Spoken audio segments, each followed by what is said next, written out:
नमस्कार, स्वागत है आप सभी का साइन अप एकेडमी के इस यूट्यूब चैनल पे।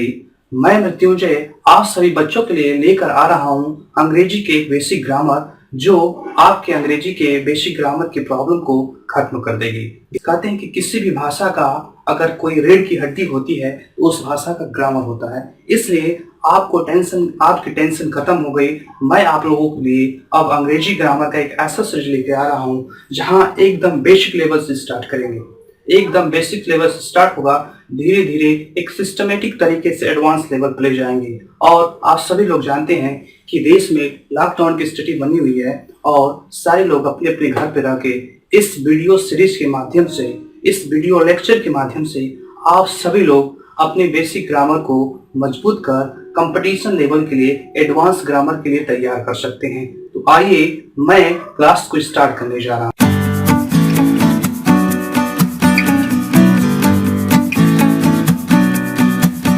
पहले मैं आप लोग को अवगत करा दूं कि अगर चैनल पे पहली बार आए हैं तो सब्सक्राइब करना और बेल आइकन दबाना ना भूलें, ताकि नई वीडियो जब भी अपलोड की जाए तो आपको नोटिफिकेशन मिल जाए। और लाइक करना ना भूलें। अगर वीडियो अच्छा लगे तो अपने उन सभी दोस्तों के पास भेजें जो आपकी तरह घर बैठे कुछ सीखना चाहते हैं, कुछ करना चाहते हैं। तो इंतजार किस बात की, मैं शुरू करने जा रहा हूँ अंग्रेजी के बेसिक ग्रामर को और आपको सिखाऊंगा ग्रामर के एबीसीडी को। जी हाँ, मैं ग्रामर के एबीसीडी को सिखाऊंगा। आइए स्टार्ट करते हैं क्लास को। आइए इसके डिफिनेशन के ऊपर चर्चा करते हैं। अगर हम इसके डिफिनेशन की बात करें, इसकी परिभाषा की बात करें, तो ग्रामर की परिभाषा होती है बच्चों, grammar is the method. Grammar यानी व्याकरण एक मेथड, इज द मेथड एक मेथड है, एक तरीका है, एक विद्या है, बाई जिसके द्वारा, बाई यानी जिसके द्वारा, विच इज अ लैंग्वेज किसी भाषा को या किसी भाषा के, किसी भाषा को या किसी भाषा के, इज स्पोकन या कोई भाषा को स्पोकन बोली जाती है, रीड पढ़ी जाती है, एंड रिटन लिखी जाती है, इन अ प्योर वे एक प्योर यानी शुद्ध तरीका, प्योर यानी शुद्ध तरीके से, वे यानी रास्ता या तरीका है कि ग्रामर वह विद्या है जिसके द्वारा हम किसी भाषा को शुद्ध बोला, पढ़ा और शुद्ध लिखा जाता है। यानी कहने का मतलब ग्रामर वह विद्या है जिसकी सहायता से हम किसी भाषा को बोलते हैं, पढ़ते हैं और शुद्ध शुद्ध लिखते हैं, यानी लिखना सीखते हैं। यही हमारा ग्रामर होता है। तो आशा करता हूं आप सभी लोग ग्रामर की इस परिभाषा को समझ गए होंगे। आगे चलते हैं। आगे के टॉपिक में हमने दिया है इंग्लिश। यहाँ आप सभी लोगों से एक सवाल है, आप सभी लोगों से एक क्वेश्चन है। क्वेश्चन ये है कि अगर मैं बात करूं इंग्लिश की, तो इंग्लिश एक सब्जेक्ट है या एक लैंग्वेज है। आप सभी लोगों से प्रश्न है कि इंग्लिश एक सब्जेक्ट है या एक लैंग्वेज है। सब्जेक्ट यानी विषय, और अगर मैं लैंग्वेज की बात करूं तो भाषा। आप सभी लोगों का, ज्यादा लोगों का जवाब होगा कि इंग्लिश एक सब्जेक्ट है। क्या है? सब्जेक्ट है। लेकिन मैं आपको बता दूं, सब्जेक्ट नहीं है इंग्लिश। हमारा क्या है? सब्जेक्ट नहीं है, हमारा इंग्लिश एक लैंग्वेज है। इंग्लिश क्या है? लैंग्वेज है। फिर से बताना चाहूंगा आप सभी लोग को। आप ज्यादातर लोग कहेंगे कि इंग्लिश एक हमारा सब्जेक्ट है। क्या है? इंग्लिश क्या है? सब्जेक्ट है। लेकिन यह गलत है। क्या है? यह गलत है। इसलिए आप लोग ध्यान दें, इंग्लिश हमारा सब्जेक्ट नहीं है, इंग्लिश हमारा एक लैंग्वेज है। क्या है? लैंग्वेज है, भाषा है। क्या है? भाषा है। याद रखिए, आज के बाद यह भ्रम न पैदा हो, इंग्लिश हमारी क्या है? इंग्लिश हमारी क्या है? इंग्लिश हमारी एक भाषा है, लैंग्वेज है। क्या है? लैंग्वेज है। आगे चलते हैं। अब लैंग्वेज की बात होगी। यहाँ पे ध्यान दीजिएगा, यहाँ लैंग्वेज की बात हमने की तो सवाल उठता है कि लैंग्वेज होता क्या है, आखिर लैंग्वेज की जरूरत क्या पड़ी, लैंग्वेज किसको कहते हैं, ये भी जानना बहुत जरूरी है। क्योंकि हम लोग बेसिक सीख रहे हैं, और बच्चों बेसिक सीख रहे हैं तो आप उस सभी चीजों को जानें जिसे आप अपने बेसिक चीजों को मजबूत कर सकें। जनरली होता क्या है, ग्रामर में आप सभी को सीधे सीधे टेंस के ऊपर उठाया जाता है, सभी सीधे सीधे दिस दैट के पार्ट को पढ़ाया जाता है, ईच एंड आर के पार्ट को पढ़ा दिया जाता है। नहीं, ऐसा नहीं है।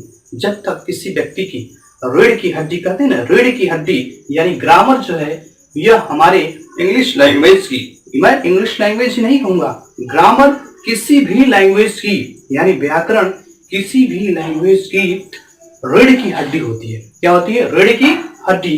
उसी तरह हम अंग्रेजी ग्रामर की बात कर रहे हैं, इंग्लिश व्याकरण की बात कर रहे हैं। तो आइए हम आगे चलते हैं। अब बात आती है भाषा की। किसकी बात आई? भाषा की। भाषा को भी समझते हैं, भाषा को समझते हैं, इसके आगे फिर हम लोग बढ़ेंगे। ठीक, अगर भाषा लैंग्वेज की बात करें, भाषा की बात करें, तो यहाँ हमने डेफिनेशन दिया है और डेफिनेशन के माध्यम से आप सभी को समझाने की कोशिश करते हैं। डेफिनेशन में मैंने दिया है कि भाषा मनुष्य की सार्थक व्यक्त ध्वनि को कहते हैं। ध्यान दीजिएगा, भाषा मनुष्य यानी हम, या हमारी, या आप लोगों की सार्थक यानी सही, सार्थक यानी सही, व्यक्त ध्वनि, व्यक्त माने देना, व्यक्त माने देना, व्यक्त माने देना, ध्वनि माने ध्वनि, आवाज, ध्वनि माने आवाज, यानी भाषा किसी मनुष्य की ध्वनि, भाषा किसी मनुष्य की ध्वनि जो मनुष्य व्यक्त करता है, यानी जिस माध्यम से मैं बोल रहा हूं या जो साउंड हमारी निकल रही है वो हमारी क्या है? भाषा है। अगर इस साउंड को मैं चेंज कर दूं, इंग्लिश में कर दूं, इंग्लिश हमारी भाषा हो जाएगी। अगर इस साउंड को बदल के उर्दू कर दूं तो उर्दू हमारी भाषा हो जाएगी। तो भाषा को समझने के लिए हम ध्यान देते हैं इस ध्वनि शब्द पर। किससे? ध्वनि शब्द पर। यानी भाषा मनुष्य की वह सार्थक ध्वनि है, भाषा मनुष्य की वह सार्थक ध्वनि है जो हम अपनी बातों को एक व्यक्ति से दूसरे व्यक्ति को पहुंचाने के लिए उपयोग करते हैं या उसका सहयोग लेते हैं। शायद आप लोग इसको समझ चुके होंगे, शायद आप लोगों की बातें समझ में आ गई होगी। आइए अब भाषा के आगे चलते हैं, अब यहाँ भाषा साउंड की बात होती है। हमने क्या की? साउंड की बात की। साउंड को भी समझ लेते हैं। साउंड की अगर बात करें तो ध्वनि या आवाज, आप सभी लोग जानते हैं साउंड माने आवाज या ध्वनि। यहाँ मैंने एक छोटी सी डेफिनेशन दिया है जिसको आप आसानी से समझ सकते हैं। किसी भी भाषा की उत्पत्ति साउंड से हुई है। क्या हुई है? किसी भी भाषा की उत्पत्ति किससे हुई है? साउंड से हुई है। यानी जो मैं साउंड बोल रहा हूं, जिस साउंड को मैं निकाल रहा हूं, ये साउंड ही, ये आवाज ही भाषा की क्या है? उत्पत्ति है। ये साउंड ही, ये आवाज ही भाषा की क्या है? उत्पत्ति है। ध्यान दीजिएगा, किसी भी भाषा की उत्पत्ति, ये उत्पत्ति यानी जन्म देने वाला, पैदा करने वाला क्या है? साउंड है। क्या है? साउंड है। इतनी बात आप शायद आसानी से समझ गए होंगे। किसी भी भाषा की उत्पत्ति कहां से हुई है? साउंड से हुई है। यानी अगर हम कुछ एग्जाम्पल के माध्यम से आपको समझाएं, सोचें कि आज से लगभग हजारों करोड़ों वर्ष पहले जब पृथ्वी पे कुछ भाषाएं नहीं रही होगी, तो उस समय लोग कैसे एक दूसरे से कम्युनिकेट करते थे, यानी एक दूसरे से कैसे बातें करते थे। यानी भाषा हम किसी को अपनी बात पहुंचाने के लिए उपयोग करते हैं, भाषा से हम एक दूसरे में अपने विचारों को व्यक्त करने के लिए करते हैं। भाषा तो यही है ना। तो पिछले कुछ वर्षों में अगर हजारों लाखों वर्ष पहले की बात की जाए तो उस समय लोग भाषा को कैसे डिलीवर करते थे, यानी किस वे में डिलीवर करते थे, उसको थोड़ा सी इमेजिन करने की जरूरत है। आप इसको कह सकते हैं कि अगर आप कुछ ऐसे मूवी में देखे होंगे या हो सकता है कुछ ऐसे टेलीविजन पर कुछ ऐसे शो में देखे होंगे कि जो जंगल में रहते हैं लोग, यानी जंगल के लोग भी अभी भी कुछ ऐसी भाषाओं का, कुछ ऐसे संकेतों का प्रयोग करते हैं जो उनके कह सकते हैं कि भाषा को रिप्रेजेंट करता है। आप देख सकते हैं कि कुछ मूवी में ऐसे करके मुंह करके वो करके बोलते हैं लोग, आवाज पहुंचाते हैं अपने मित्र के, अपने यार के, अपने लोगों को, अपने कह सकते हैं कि अपने पूरे सिस्टम के पास अपना पहुंचाते हैं, तो वो उनकी भाषा है। लेकिन अगर हम बात करें तो जो उस तरीके की भाषा उसमें स्टार्ट हुई थी, जो उस समय के संकेत ऐसे स्टार्ट हुए थे, तो क्या वे संकेत सही थे? नहीं थे, लेकिन उन संकेतों के माध्यम से ही काम चल रहा था। क्योंकि व्यक्ति अनपढ़ थे, व्यक्ति पढ़ा लिखा नहीं था, सिस्टम नहीं था, तरीका नहीं था, तो उन संकेत के माध्यम से ये सारी चीजें चल रही थी। तो धीरे धीरे जब डेवलपमेंट हुआ तो वो उनको सिस्टमेटिक वे में, उनको सिस्टम के तरीके से एक बनाया गया और उसे भाषा का रूप दिया गया। ऐसे जैसे जैसे डेवलपमेंट होता गया, जैसे जैसे मनुष्य का विकास होता गया, धीरे धीरे भाषाओं का भी विकास हुआ और मानव अपने भाषा को, या अपने कह सकते हैं एक दूसरे के बीच में कम्युनिकेट करने के लिए जो सिस्टम बनाया वो भाषा के रूप में बनाया। आइए हम इंग्लिश लैंग्वेज भाषा की बात कर रहे हैं, इंग्लिश लैंग्वेज की बात कर रहे हैं, अंग्रेजी भाषा की बात कर रहे हैं। तो हमने कहा कि सबसे पहले साउंड की उत्पत्ति हुई। किसकी उत्पत्ति हुई? साउंड की, यानी किसी भी भाषा की उत्पत्ति साउंड से हुई। तो हम इंग्लिश लैंग्वेज की बात कर रहे हैं, अंग्रेजी भाषा की बात कर रहे हैं, तो अंग्रेजी भाषा भी साउंड से, किससे हुई? साउंड से हुई। यानी कोई भी भाषा हो, चाहे अंग्रेजी हो, हिंदी हो, उर्दू हो, फारसी हो, चाइनीज हो, जापानीज हो, स्पेनिश हो, कोई भी भाषा की उत्पत्ति किससे हुई है? किससे हुई है? साउंड से हुई है। किससे हुई है? साउंड से हुई है। तो आइए हम इंग्लिश लैंग्वेज के यानी अंग्रेजी भाषा के साउंड के बारे में बात करते हैं। आप जानते हैं कि अंग्रेजी के लैंग्वेज कितने साउंड होते हैं? जी, कुछ लोग जानते होंगे, कुछ लोग नहीं जानते हो। अंग्रेजी लैंग्वेज में 44 साउंड होते हैं। कितने होते हैं? 44, 44। कितने होते हैं? साउंड की बात हो रही है। कितने, किसकी बात हो रही है? साउंड की बात हो रही है। ध्यान दीजिएगा, अंग्रेजी लैंग्वेज की साउंड की बात हो रही है। अंग्रेजी लैंग्वेज में साउंड कितने हैं? 44 हैं। कितने हैं? 44 हैं। और एक बात ध्यान दीजिएगा, यहाँ इनको दो कैटेगरी में डिवाइड किया गया। कितने कैटेगरी में? दो कैटेगरी में डिवाइड किया गया। पहली कैटेगरी वॉवेल्स हो गई और दूसरी हो गई कॉन्सोनेंट। अगर हम वॉवेल्स की संख्या की बात करें, अब यहाँ संख्या की बात कर लेते हैं। अगर हम वॉवेल्स की संख्या की बात करें तो इनकी संख्या होती है 20। कितनी होती है? 20, 20 होती है। यानी वॉवेल साउंड की मैं बात कर रहा हूं, अगर वॉवेल साउंड की बात करूं तो 20 होती है। कितनी होती है? 20 होती है। अगर मैं 20 के अलावा अगर बात करूं तो अगर 44 में से 20 को हम निकाल दें तो 24, क्या? 24 क्या बच गए हमारे? कॉन्सोनेंट। यानी 24 कॉन्सोनेंट हो गए। अंग्रेजी भाषा में अगर साउंड की बात करें तो 20 होते हैं। कितने होते हैं? 20 होते हैं। अगर कॉन्सोनेंट की बात करें तो 24 होते हैं। ये बहुत ही इंपॉर्टेंट होते हैं, इसको ध्यान दीजिएगा। अब आगे चलते हैं। अब सवाल आता है कि वॉवेल साउंड और कॉन्सोनेंट साउंड होता क्या है। इसको भी समझना बहुत जरूरी है कि वॉवेल साउंड क्या है और कॉन्सोनेंट साउंड क्या है। हमने देखा कि वॉवेल्स की संख्या 20 है और कॉन्सोनेंट साउंड की संख्या 24 है। चलिए हम वॉवेल साउंड की बात कर लेते हैं। यहाँ पे हमने हिंदी में लिखा है स्वर ध्वनि। कौन सी ध्वनि? स्वर ध्वनि। और इसके डेफिनेशन को मैंने यहाँ लिखा है, डेफिनेशन को थोड़ा समझते हैं। वे साउंड जिन्हें हम अपने वोकल कोड से बोलते हैं। वे साउंड यानी वे आवाज, वे आवाज, साउंड यानी आवाज, जिसे हम अपने वोकल कोड। अब सवाल आता है कि ये वोकल कोड है क्या? वोकल कोड है क्या से बोलते हैं। बोलने के तो बोल रहे हैं, सारी भाषा में बोल रहे हैं। अब सवाल आता है कि वोकल कोड है क्या? वोकल कोड का मतलब होता है वह कोड जिससे आवाज निकलती है। आवाज, अगर वोकल कोड की, हम अपने वोकल कोड की बात की जाए तो हमारा थ्रोट यानी हमारा गले का ये पार्ट, ये हमारा वोकल कोड है, क्योंकि यहीं से भाषा निकलती है। अब आपके दिमाग में ये भी सवाल आ सकता है, हम तो बोलते हैं तो सारी भाषा यही निकलती है। बात सही है, हम बोलते हैं तो सारी भाषा यहीं से निकलती है, लेकिन आप ये ध्यान दीजिए, वे साउंड की बात हो रही है। वे साउंड जिसके या जिसे हम अपनी वोकल कोड से बोलते हैं। वोकल कोड यानी मैं गले की बात कर रहा हूं।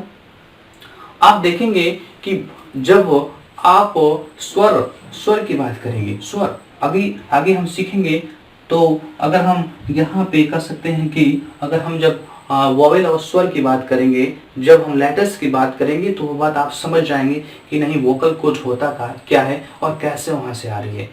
दूसरे अलावा अगर हम कॉन्सोनेंट की बात करें, वॉवेल साउंड की बात की, या हम कॉन्सोनेंट साउंड की बात कर लेते हैं। जो साउंड जो साउंड वोकल कॉर्ड की सहायता से नहीं बोली जाती है। अभी मैंने बात किया कि जो साउंड वोकल कॉर्ड की सहायता से बोली जाती है, यानी गले की सहायता से बोली जाती है, उसको हम वोवेल साउंड बोलते हैं। उसको क्या बोलते हैं? वोवेल साउंड बोलते हैं। इसके अलावा जिस साउंड को हम वोकल कॉर्ड की सहायता से नहीं बोलते हैं, उसको हम कॉन्सोनेंट साउंड बोलते हैं। क्या बोलते हैं? कॉन्सोनेंट साउंड बोलते हैं। शायद यह बात आपको समझ में आ गई होगी, कॉन्सोनेंट साउंड। अब सवाल उठता है, हम लोग अंग्रेजी लैंग्वेज के साउंड की बात कर रहे हैं। हम लोग किसकी बात कर रहे हैं? अंग्रेजी लैंग्वेज के साउंड की बात कर रहे हैं। तो यहाँ हमें देखा कि साउंड, क्या देखा? साउंड। लैंग्वेज की उत्पत्ति साउंड से हुई। साउंड और हर जगह साउंड की बात हो रही है। एक चीज और है, यहाँ पे साउंड की बात करें तो हमने देखा कि 44 साउंड मिले। कितने मिले? 44 साउंड मिले। अंग्रेजी भाषा में कितने साउंड मिले? 44 साउंड मिले। अगर वो 44 साउंड को 44 क्या मिले? साउंड मिले। और अगर इस 44 साउंड को एक जब सिस्टमेटिक वे में रिटन फॉर्म में लिया गया, लिखित रूप में लिया गया, तो हमें क्या मिला? लेटर्स मिले। क्या मिले? लेटर्स मिले। यानी इस साउंड से ही लेटर्स को भी बनाया गया। इस साउंड से ही क्या बनाया गया? लेटर्स को बनाया गया। पहले 44 साउंड को लिया गया, इस 44 साउंड को एक लिखित रूप में, एक साइन के रूप में, लिखित रूप उसका दिया गया, और लिखित रूप देने के कारण इसे हम लेटर कहा गया। क्या कहा गया? इस लिखित रूप को क्या कहा गया? क्या कहा गया? लेटर कहा गया। यहाँ पे लेटर की मैंने परिभाषा भी दिया है, डेफिनेशन लिखा है। साइन है जो साउंड का एक लिखित रूप है। यानी इस 44 साउंड को जब एक लिखित, एक स्ट्रक्चर के रूप में, एक चिन्ह, एक संकेत के रूप में लिखा गया, या एक संकेत के रूप उसको दिया गया, उसे हमने क्या कहा? लेटर्स कहा। लेटर्स का क्या कहा? लेटर्स कहा। और लेटर्स ही हमारी अंग्रेजी भाषा के सबसे, कह सकते हैं, लेटर्स ही हमारे अंग्रेजी भाषा के सबसे मूल तत्व होते हैं। क्या होते हैं? मूल तत्व होते हैं। किसी भी भाषा का सबसे, अगर किसी भी भाषा की बात की जाए तो किसी भी भाषा की सबसे छोटी इकाई, किसी भी भाषा की सबसे छोटी इकाई लेटर्स होती है। और इसी लेटर के ऊपर यहाँ हम अंग्रेजी भाषा के लेटर की बात कर रहे हैं, लेकिन हम जिस भाषा में जिस लेटर की बात करेंगे उसके ऊपर काम करेंगे। यहाँ पे लेटर के दो कैटेगरी यहाँ पे डिवाइड किया गया है। यहाँ भी आप सीखेंगे वोवेल्स एंड कॉन्सोनेंट, और आगे हम चर्चा करेंगे लेटर्स के बारे में। आज क्लास को यहीं समाप्त करते हैं। अगर आप वीडियो को पहली बार देख रहे हैं तो लाइक और सब्सक्राइब करना ना भूलें, और शेयर करना भी ना भूलें, क्योंकि अगर आप दूसरों की मदद करते हैं तो आपको बहुत अच्छा लगता होगा। इसलिए दूसरों की मदद करें, वीडियो को ज़्यादा से ज़्यादा शेयर करें, ताकि ज़्यादा से ज़्यादा बच्चे उसका लाभ उठा सके। तब तक के लिए धन्यवाद।